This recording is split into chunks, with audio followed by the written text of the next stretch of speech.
The jade pendant is cold in Baek Dyun's palm, and for the first time in his adult life, cold jade feels like an accusation instead of possession. He is standing in the rain outside a restored hammock in Busan's old quarter, and Naledi Odiambo is looking at the pendant like it's a trap instead of a gift. It was his mother's. It survived 2 recessions, a divorce, and a house fire, locked in a safe that only he has ever opened. He has just opened it for her. "Put away, Dyun," she says quietly. "It's not like the others. This isn't something I bought to impress you." "I know." Her voice doesn't shake. That's the part that undoes him. She isn't even angry anymore, just tired. The way you get tired of explaining gravity to someone who keeps insisting he can fly if he really wants to. That's exactly why I can't take it. You keep believing that if the gift is expensive enough, or rare enough, or personal enough, eventually one of them will work. None of them were ever going to work. You could hand me the ocean, and it still wouldn't be the thing I need from you. Then tell me what you need. I already have. 6 times. She pulls her coat tighter against the rain. You just keep hearing, "Not this one," instead of "not like this at all." He stands there with his mother's jade going warm from his own hand, watching the only woman who has ever refused and walked toward a taxi she'll pay for herself. And he understands, with the kind of clarity that arrives too late to be useful, that he has spent 4 months trying to purchase something that was never for sale. He built an empire on the belief that enough money erases any deficit. Wealth, power, leverage. In his world, they buy everything. Loyalty, silence, cooperation, even affection, if you're patient and generous enough. He is about to spend the next year learning exactly how wrong that belief is. For months earlier, Baek Dyun runs Baek Fine Arts and Auction House out of a glass tower overlooking Busan's Gwangali Bridge. And to the tax office, the gallery owners, and the society pages, he is simply a shrewd collector who turned a family antiques business into a regional auction empire. That's true as far as it goes. It is also roughly 40% of the truth. The other 60% runs through the basement level of a building 3 blocks away, where Baek Dyun's real business operates. Private lending at rates that would get a bank shut down, a rotating string of members-only card rooms, and a network of consulting fees paid by business owners who have learned that refusing his consulting is worse than the fee itself. Nothing crude, no broken kneecaps, no bodies in the harbor. Dyun considers himself a craftsman of pressure, not a thug. He has never needed to raise his voice. He has needed, exactly twice in 15 years, to raise an eyebrow. His phone buzzes on a Tuesday morning with a message from Han Jae-sung, his oldest friend and the man who keeps the gallery's books honest enough to survive an audit. The Kestrel collection needs an outside appraiser before the spring auction. "I found someone. She's good. Might be too good." She flagged 3 pieces as questionable provenance before she even finished walking the floor. Dyun doesn't think much of it until he meets her. Naledi Odiambo arrives at the gallery in flat shoes and a plain gray blazer, carrying a loupe, a UV light, and a folder of certifications from the Nairobi National Museum and a postgraduate program in art conservation in Seoul. Her Korean is precise, unhurried, the kind that comes from someone who learned it as a second language and refused to let that show.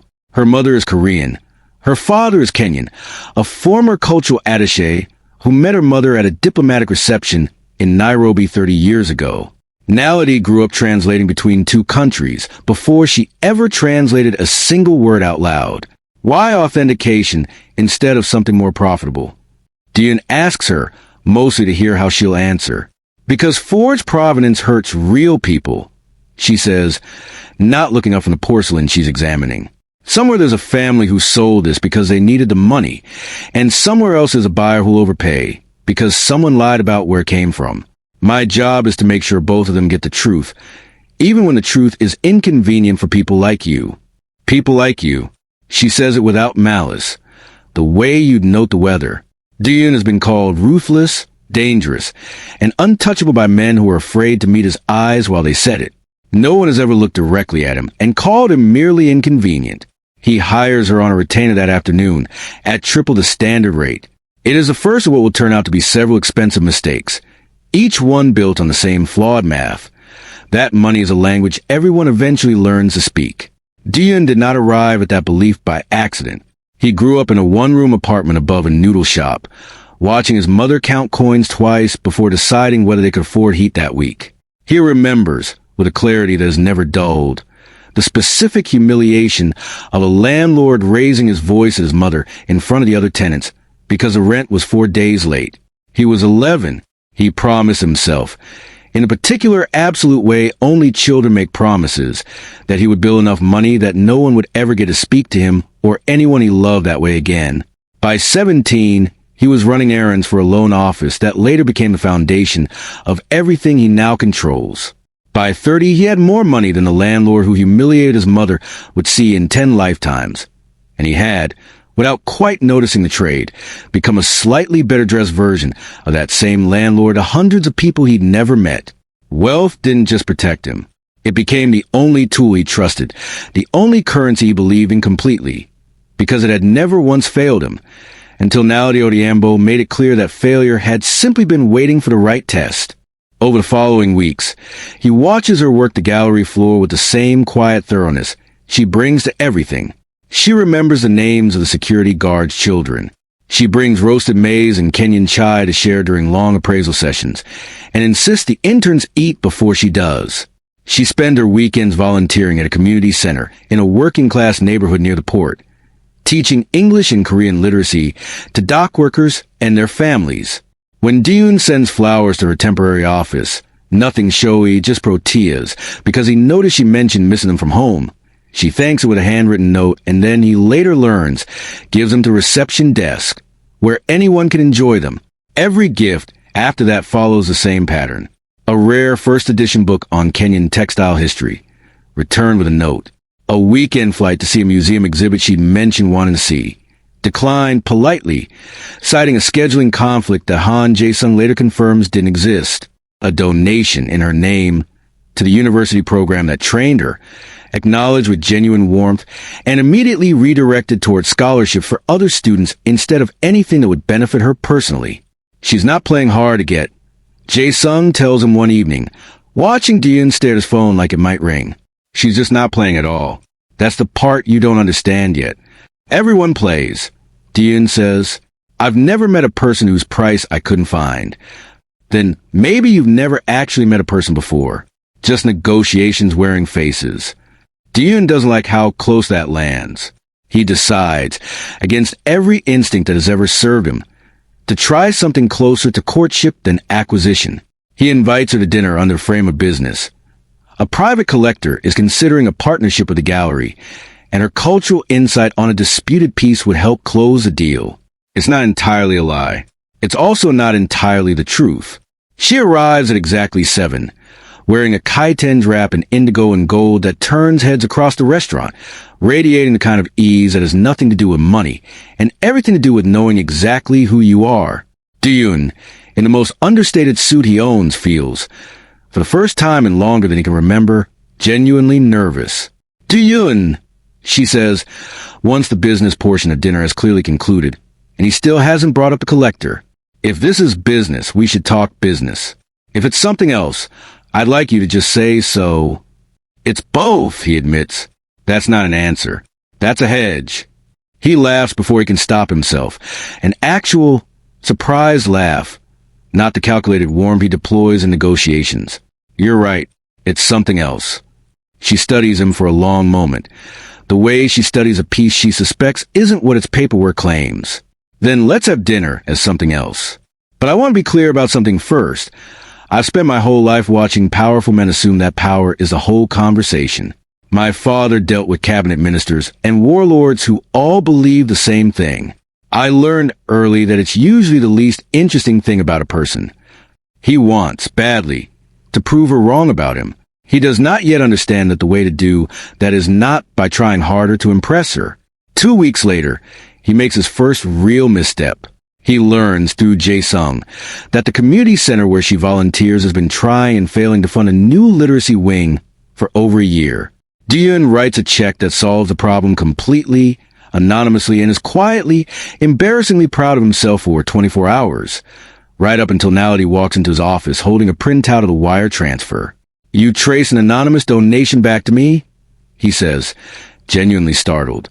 The center's board asked me to help vet donors before accepting large anonymous gifts. It's standard due diligence. Her jaw is tight. Imagine my surprise. It's a good cause. I have the means. I don't see the problem. The problem, she says, is that you're not funding a literacy wing. You're funding a shortcut around actually knowing me. If you want to support something I care about, you'd show up on a Tuesday evening and teach a class. You'd sit with Mr. Achterberg from the docks while he sounds out a paragraph for the 40th time. That takes time, which you clearly have less patience for than money. Since money is the one thing you have an infinite supply of, you think I'm shallow. I think you're trapped, she says, and for a moment the anger in her voice softens into something closer to concern. You've built your entire identity around the idea that money is the answer to any problem, because for you, so far, it always has been. But the things that actually matter, trust, respect, love, those aren't purchased. They're built slowly through choices that cost you something other than cash. Tell me, Diyun, when's the last time you gave up something that actually mattered to you for someone else's benefit with nothing in it for you? He searches for an answer and finds only a long ledger of transactions dressed up as generosity. Every kindness he's ever performed had a return built into the plan. That's what I thought, she says, not unkindly. I'm not asking you to be poor.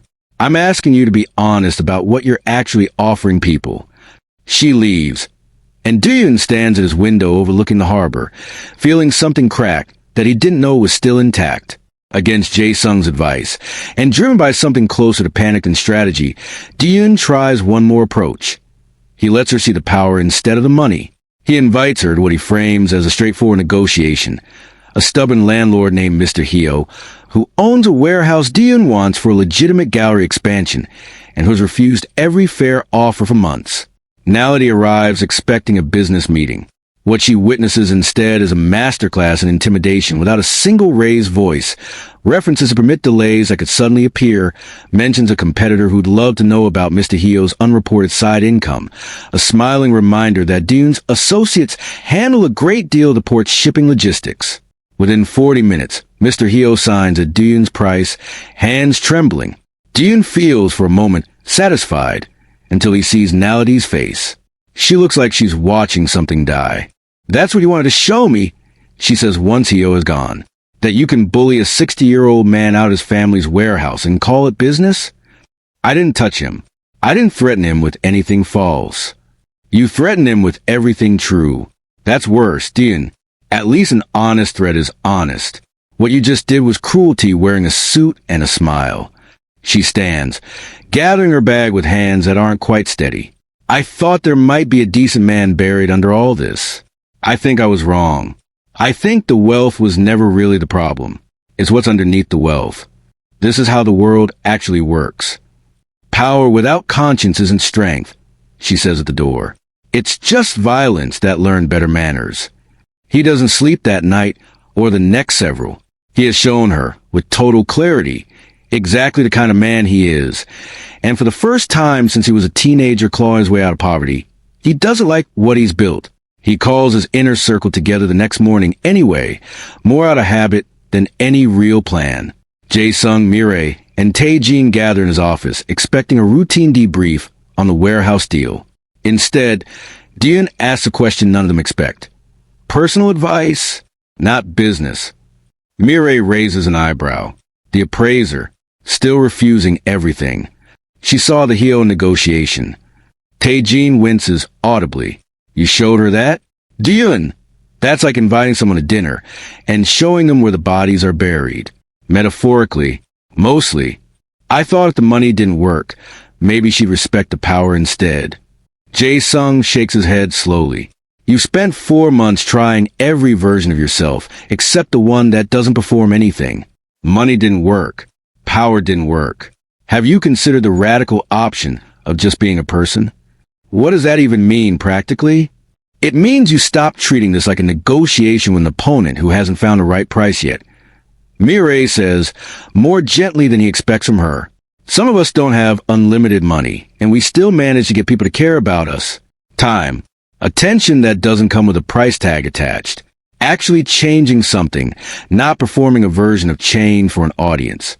Duyun turns the idea over for days without acting on it, still convinced some clever angle exists that his friends simply haven't found yet. Right up until the discovery about Kwame makes the question of angles feel obscene. He does something he will later regret more than almost anything else in his life. He has Jae-sung quietly pull Nality's background, telling himself he's simply trying to understand her better, find some angle that might reach her. What he finds instead breaks something loose in his chest. Nality's younger brother, Kwame, is a graduate student in Busan, and 18 months ago struggled with loneliness and a bad run of luck. He walked into one of Duyun's underground card rooms. He is, according to the ledgers Jae-sung retrieves, 41 million won in debt to Song Mire's lending operation, Duyun's own organization, with interest compounding faster than a graduate stipend could ever outrun. Nality has been quietly wiring him a third of her salary every month to keep the collectors at bay, which is a large part why she lives in a modest studio apartment and turns down every extravagant gift he's ever offered her. Every dollar she refuses from Duyun is a dollar she's saving to bail her brother out a hole that Duyun's own company dug. He sits with the file until well past midnight, staring at Song Mire's signature at the bottom of the loan contract, understanding with sick clarity that his empire has been quietly strangling the family of the one person whose good opinion he actually wants. He calls Song Mire before dawn. The Odiambo debt. Forgive it. All of it. Duyun, that's 41 million. You don't just erase. Erase it. Tell him it was written off in a portfolio restructuring. Make it believable. This is about the appraiser. Mire says, not a question. You're trying to buy her again. Just with her brother's freedom this time, instead of jewelry. The accuracy of it makes him wince. Do it anyway? 3 days later, Nality appears in his office doorway, arms crossed, her expression harder than he's ever seen it. Kwame's debt just disappeared. A restructuring, apparently. You expect me to believe that's a coincidence. I didn't know about the debt until last week. When I found out, I ended it.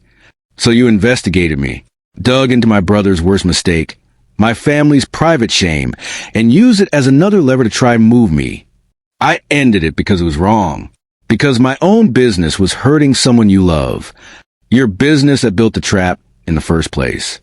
Her voice cracks, not with sadness now, but with fury.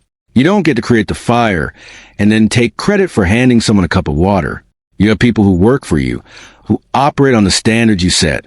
You don't get to hide behind delegated cruelty. Duyun, tell me how to fix this. Tell me what to actually do.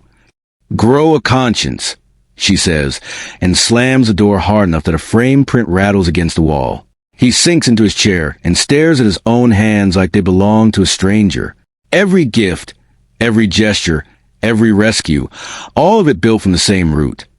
The belief that money and leverage can fix any problem, including the problem of a woman who refuses to be fixed by either. 4 or 5 days, Duyun doesn't go into the office. His associates are alarmed. Baek Duyun has never once shown weakness, never let anything personal touch the machinery of his business. He sits in his penthouse ordering food he doesn't eat, staring at the harbor lights, asking himself when exactly he became a man he doesn't recognize. On the 6th day, Jae-sung lets himself in. Enough. We're talking, whether you want her or not. She doesn't want anything to do with me. There's nothing left to discuss. She doesn't hate you, Duyun. She hates what you represent. Jae-sung sits across from him, uninvited. I've known you since we were 17, splitting one bowl of noodles between the two of us because that's all either of us could afford. Do you remember what you told me back then? Duyun shakes his head. You said someday we'd have enough that we'd never have to be afraid again. And we did it. We built something that made sure of that.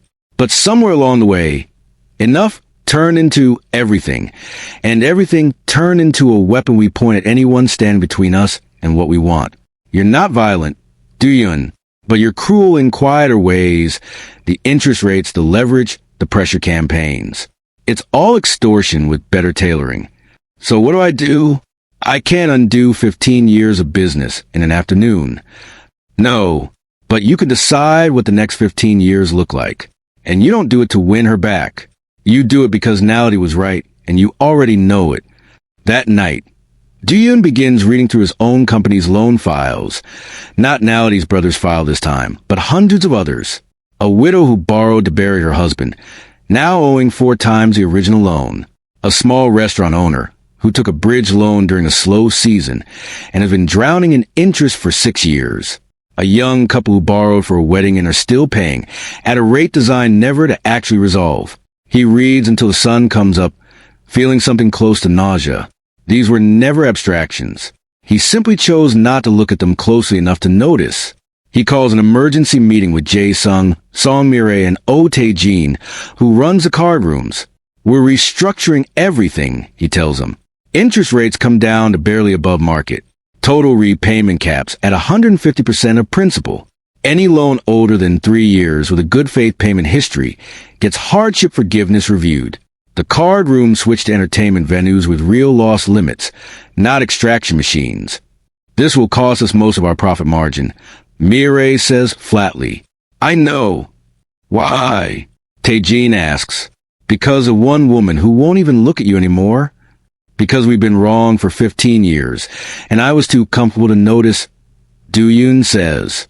That doesn't stop being true just because she's not watching. The restructuring takes months, not weeks. Duyun brings in outside ethics consultants who are, at first, openly suspicious of his motives. Revenue drops by more than half. 2 of his most profitable associates quit to join a rival organization that has no intention of reforming anything. Old connections who benefited from the previous system start making pointed calls, unhappy with the new arrangement.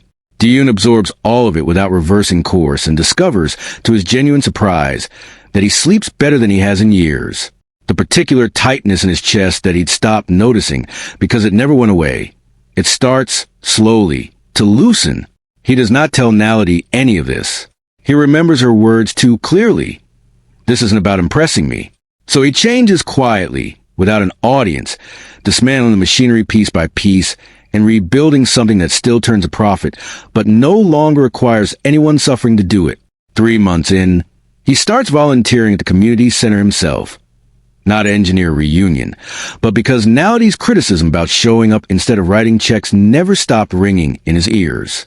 He teaches a basic finance class for dock workers and new immigrants, the same population his old lending operation used to prey on. He is patient with the students who need 3 tries to understand compound interest. He does not mention who he is outside those walls.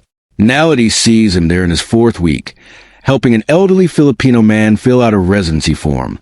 Their eyes meet across the room. She looks surprised and thoughtful, then turned away without a word. But there's no anger in it anymore, just something unresolved. He keeps showing up. He doesn't seek her out, doesn't manufacture encounters, doesn't ask the center's director where she'll be on a given evening. He simply does the work and goes home. Director Yoon, who runs the center, starts trusting him with more responsibility, and one evening tells him, without knowing anything about his other life, "You're good at this." The students like how patient you are. It's the first compliment he's received in years that has nothing to do with money or leverage, and it lands somewhere deeper than any closed deal ever has. The real conversation happens on a rainy evening 5 months after the pendant, in the small kitchen behind the community center's main hall, after the children's reading circle has ended, and the building has mostly emptied out. Nality finds him stacking chairs. "Can we talk?" They stand near the window, while rain streaks the glass. "I've been watching for months," she says. "The lending changes. The card rooms. Kwame told me the interest structure across the whole industry shifted, and everyone assumes it started with you. Why?" He could lie. Claim it was strategy all along, market positioning. Anything that preserves his pride. Instead, because you were right and I couldn't unhear it. I built an empire on other people's desperation and called it discipline. I started changing because I want a way back to you. I kept changing because I looked in the mirror one night and didn't recognize a man looking back. Do you like him now? I'm getting there. She's quiet for a long moment, rain filling the space between them. I need you to hear something clearly, Duyun. I can't be your redemption story. I won't be the prize you collect for finally becoming decent. That's still a transaction, just dressed up as growth. I know. I don't expect anything from you for this. I keep doing it even if you walked out that door tonight and never spoke to me again outside of work. I'm not doing it for a reward. I'm doing it because the version of me that didn't do it was someone I couldn't live inside anymore. That, she says slowly, is the first thing you've said to me that wasn't angling for something. It's the first thing I've said in longer than I can remember that wasn't. She turns from the window, and something in her posture has softened, cautious but real. I can't promise you love. I can't promise this becomes anything. But I can offer you something I haven't offered before, a real chance. Not because of what you own or what you can fix. Just two people finding out honestly whether there's something worth building. Hope arrives in his chest, fragile in a way he doesn't have language for. I'd like that very much. It might not work. I know, and if it doesn't, I won't try to buy my way back into your good opinion. No leverage, no grand gestures, no shortcuts. If you decide we're not right for each other, I'll respect it completely. She extends her hand like they've never met. Then let's start over. I'm Nality. I restore old things and try to tell the truth about where they came from. He takes it. I'm Dune. I'm still figuring out how to measure a good life in something other than the balance in an account. 7 months later, they meet twice a week at a small Kenyan-Korean fusion place near the port that Nality found, and Dune would never have discovered on his own. Sukuma Wiki next to japchae, ugali beside soft tofu stew. No private dining rooms, no reservations under someone else's name to dodge attention. Just 2 chairs at a table by the window. Dune has learned more about her in these 7 months than in the year before it. She has a dry, unexpected sense of humor that catches him off guard mid-sentence. She cries at documentaries about elephants and laughs at herself for it immediately after. She is deeply principled without ever being preachy about it, and she asks him questions, real ones, about his childhood, about the fear that built his empire in the first place, that make him think in ways his old life never once required. You tried to pay again, she says one evening, amused, watching him reach for the check out of pure habit. We agreed to split it. We did. He winces. Old instinct. Sorry. It's fine. But you understand why it matters? When you cover everything, you put yourself slightly above me in the room. I become someone receiving instead of an equal at the table. I hadn't thought about it that way before. I know. That's why I keep saying it. She smiles, and it reaches her eyes now, unguarded. They split the bill, and it feels strange to him still, and also, somehow, exactly right. His business has stabilized at a fraction of its old profit, but none of its old rot. He's lost people who couldn't stomach the new model, and gained a staff that actually respects what the company has become. He's begun exploring partnerships with small independent artisans and dealers across East Africa, using the gallery's reach to get fair prices for makers instead of extracting margin from them, a project Nality helped design, insisting on it being run by local co-ops rather than dictated from Busan. They aren't officially anything yet. Nality has been clear that she wants to watch the change hold, not just admire the announcement of it. But something steady is growing in the space between them, unforced, unrushed, and entirely unlike anything either of them has purchased before. One evening, over tea on the narrow balcony of her small apartment, she tells him her father wants to meet him. He knows about me. There's no us yet officially, she reminds him gently. But yes, I told him I was spending time with someone. He looked into you, of course. Found out you're connected to the company that once held Kwame's debt. What did he say? That he wants to meet the man who apparently found 41 million won's worth of conscience. She takes his hand. He'll ask hard questions. He's protective. Are you ready? The version of Duyun from a year ago would have arrived with a rehearsed pitch, a strategic gift, something engineered to win the room. The man sitting on this balcony just says, I'll answer honestly and accept whatever he decides. That's the right answer, she says. Professor Odiambo arrives from Nairobi 3 weeks later, staying in Nality's cramped apartment despite Dean's quiet offer a hotel suite, an offer her father declines without hesitation, in a way that tells Dean everything about where his daughter learned her convictions. They meet at a modest cafe near the university, not the gallery, not anywhere Dean might have a home field advantage. He notices a choice and says nothing about it. Nality's father is a tall, unhurried man with her same habit of studying a person before deciding what to say to them. He orders black coffee, folds his hands on the table, and asks Duyun to explain, in his own words, exactly what his company does. Duyun does. All of it. The auction house, the lending arm as it used to operate, the restructuring, the profit he walked away from, the reasons he didn't do it sooner. He doesn't soften the early years. He doesn't frame the change as more complete than it is. You understand, the professor says finally, that I spent 30 years around men who could describe their own cruelty as policy. I've heard very persuasive men explain very ugly things. I know, I was one of them. Were. Past tense. That's a claim, not a fact. It's a claim I intend to keep proving, whether or not it changes anything between your daughter and me. I don't expect you to take my word for it today. Something in the older man's expression loosens, fractionally. My son tells me the collectors stop calling, that the calls stop being replaced by threats to his transcript, the way these things usually go. He studies Dune another long moment. Now that he doesn't trust easily, and she trusts even less quickly.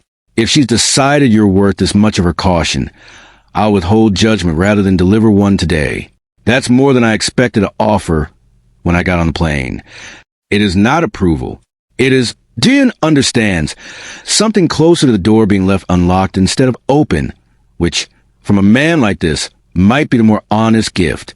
Dune feels something he hasn't felt in 2 decades, hope measured in something other than currency. His mother's jade pendant still sits in the safe in his penthouse, untouched since the night in the rain. He thinks, sometimes, that he'll give it to a daughter of his own one day, if he's fortunate enough to have one, along with the story of the woman who taught her father that the things worth having were never for sale in the first place. Outside, Busan glitters across the water, and Baek Duyun, who once believed there was nothing money couldn't eventually buy, sits quietly beside the one person who showed him at real cost what actually can't be.